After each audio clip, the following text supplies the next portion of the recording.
Halo semuanya, perkenalkan nama saya Aris Endang. Pada video kali ini kita akan membahas mengenai current trafo atau trafo arus. Di sini saya akan sedikit menjelaskan kembali dari hasil kunjungan kami kelompok 6 pada Gardu Induk Tasikmalaya. Nah, untuk kemarin kami telah beberapa kali membahas mengenai cara kerja, kemudian apa itu CT, dan bagaimana cara melakukan pengujian pada trafo arus di Gardu Induk Tasikmalaya ini. Nah, kurang lebihnya di sini saya akan meringkas hasil dari wawancara kami. Nah, pada video wawancara sebenarnya dijelaskan tentang trafo arus atau current transformator yang biasa disingkat dengan CT adalah salah satu peralatan penting dalam sistem tenaga listrik tegangan tinggi, khususnya di Gardu Induk Tasikmalaya. Nah, untuk fungsinya sendiri, trafo arus berfungsi untuk mengubah arus besar di sisi primer menjadi arus yang jauh lebih kecil dan standar di sisi sekunder. Biasanya 1 ampere atau 5 ampere. Dengan cara ini, arus yang sangat besar di saluran transmisi atau di peralatan tegangan tinggi dapat diukur dengan aman oleh alat ukur dan relay proteksi. Nah, selain itu, trafo arus juga memberikan isolasi antara sistem tegangan tinggi dengan peralatan ukur dan proteksi yang bekerja pada tegangan yang rendah. Hal ini sangat penting untuk melindungi operator ketika mengukur dan relay dari bahaya tegangan tinggi.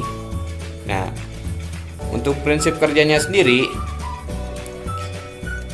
trafo arus bekerja seperti transformator, tetapi yang dikendalikan adalah arusnya. Nah, kumparan primer CT dialiri arus sistem, sehingga timbul fluks magnet di inti besi yang kemudian menginduksi arus pada kumparan sekunder.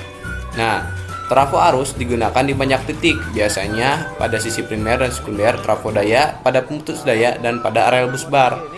Dari CT inilah arus masuk ke ampere meter, kWh meter, serta relay proteksi seperti relay arus lebih, relay diferensial, dan relay gangguan tanah. Nah, sementara itu kumparan sekunder dililitkan dengan banyak lilitan sehingga arus di sekunder menjadi kecil, namun tetap sebanding dengan arus di primer. Selama CT bekerja secara normal, hubungan antara arus primer dan arus sekunder mengikuti rasio arus yang tertera pada nameplate yang ada. Misalnya 100 banding 5 ampere atau 400 banding 5 ampere. Artinya ketika arus primer 100 ampere, maka arus sekunder idealnya adalah 5 ampere dan seterusnya secara proporsional. Nah, untuk cara pengujiannya sendiri telah dijelaskan pada saat sesi wawancara kami, bahwasannya pada Gardu Induk Tasikmalaya sendiri itu menggunakan tangan delta. Nah, secara sederhananya tangan delta adalah perbandingan antara komponen arus bocor yang bersifat resistif dengan komponen arus yang bersifat kapasitif pada isolasi. Nah, dalam kondisi isolasi yang masih baik, arus yang mengalir melalui isolasi trafo arus terutama bersifat kapasitif, sedangkan komponen resistifnya sangat kecil. Ketika isolasi mulai menua, lembab, kotor, atau terkontaminasi, komponen arus resistif akan bertambah. Akibatnya, nilai tangan delta akan meningkat, sehingga tangan delta dapat dipakai sebagai indikator dari kesehatan isolasi tersebut. Nah, begitu. Jika pengujian tangan delta pada trafo dilakukan, tujuannya adalah untuk menilai apakah isolasi CT masih layak beroperasi atau tidak. Nah, hasil pengukuran dari tangan delta tersebut biasanya dinyatakan dalam persen, misalnya 0, sekian persen, dan dibandingkan dengan nilai acuan atau standar yang telah ditetapkan. Nah, jika nilai tangan delta masih kecil dan stabil dari tahun ke tahun, artinya kondisi isolasi masih baik dan rugi-rugi dielektrik pada current trafo sendiri masih rendah.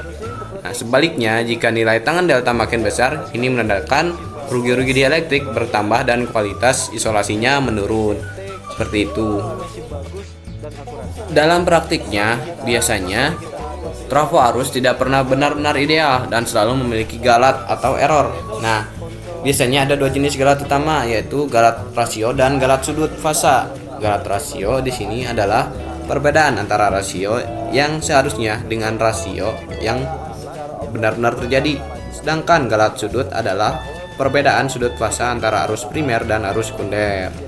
Nah, biasanya ini galat dan akurasi CT digunakan untuk keperluan pengukuran energi atau metering. CT harus memiliki akurasi yang tinggi pada arus beban normal. Sementara untuk keperluan proteksi yang lebih penting adalah CT tetap mampu mengikuti arus yang sangat besar saat terjadi gangguan tanpa cepat jenuh sehingga relay masih menerima nilai arus yang benar. Nah, mungkin itu saja dari penjelasan dari hasil yang saya dapatkan ketika kami melaksanakan kunjungan ke Garuda Induk Tasikmalaya dan hasil dari wawancara. Mungkin bisa dilihat oleh teman-teman selanjutnya ada sesi wawancara kami yang telah membahas beberapa jenis trafo arus yang digunakan pada Garuda Induk Tasikmalaya. Terima kasih buat yang sudah menonton. 380 ke Dodo. Nah, 380. Nah, itu.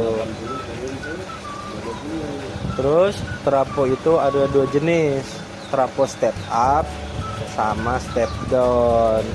Nah, jadi bukan di CT-nya yang mempengaruhinya. Jadi yang mempengaruhinya itu nanti di jenis trafo yang digunakan. Kalau dia step up, nanti dia berarti akan menaikkan si tegangan.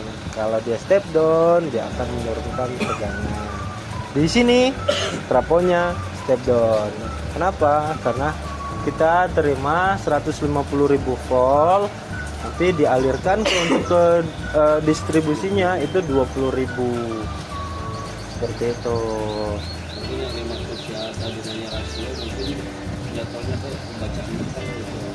Pembacaan meter berapa sih arus yang ada di misalkan pengantar. Misalnya kita pengantar misalkan dari Manado, arusnya itu ada berapa sih gitu kan, bacanya itu kita nggak mungkin. Jadi kan tegangan lah kita bilang masuk dari trafo, nah, dikirim kan, itu kan ngelewatin dari CT dan PT. Jadi kalau ngelewatin PT dia itu untuk mengukur tegangan, CT dia mengukur arus. Nanti membacaannya di dalam misalnya. Nanti masuk ke itunya ada KP meter di sana. Iya, ada monitoringnya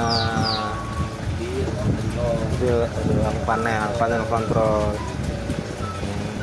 Terus nomor 10 ini untuk perawatan CT tadi udah saya jawab, 2 tahun sekali. Itu 2 tahun sekali itu tuh rutin. Non rutinnya ketika ya kondisional jadinya. Misalnya ada gangguan atau gimana baru itu juga dilakukan perbaikan atau penggantian atau seperti apa, seperti itu. Kalau terkait pengecekannya itu berarti menunggu satu persatu dicek atau gimana? Iya, dengan pengujian tadi. Dengan pengujian tadi per MTU. Jenis isolator yang digunakan pada CT porselin. Jadi Ada porselin tapi untuk CT nggak ada yang pakai polimer. porselin atau keramik, porselin atau keramik gitu. Nah kalau LA itu ada polimer, bahannya karet yang di depan yang kecil. Nah, itu bahannya karet, itu polimer. Untuk CT itu porselin kami.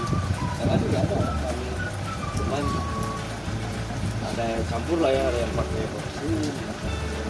Nomor 12 ini, apakah di sini ada sensor untuk memonitoring CT? Dia bukan sensor ya, CT itu akan nanti yang ngebacanya nanti di CT itu. Nanti tinggal dirubah kan masuk ke KP meter atau ampere meter ke situ ada, atau ya kita bilang di meteringnya lah, metering monitoring. Jadi kita itu ada yang metering secara digital, ada yang analog, ada juga yang terbaru itu pakai HMI. Jadi dia sistemnya HMI SCADA full dia. Bisa itu di komputer.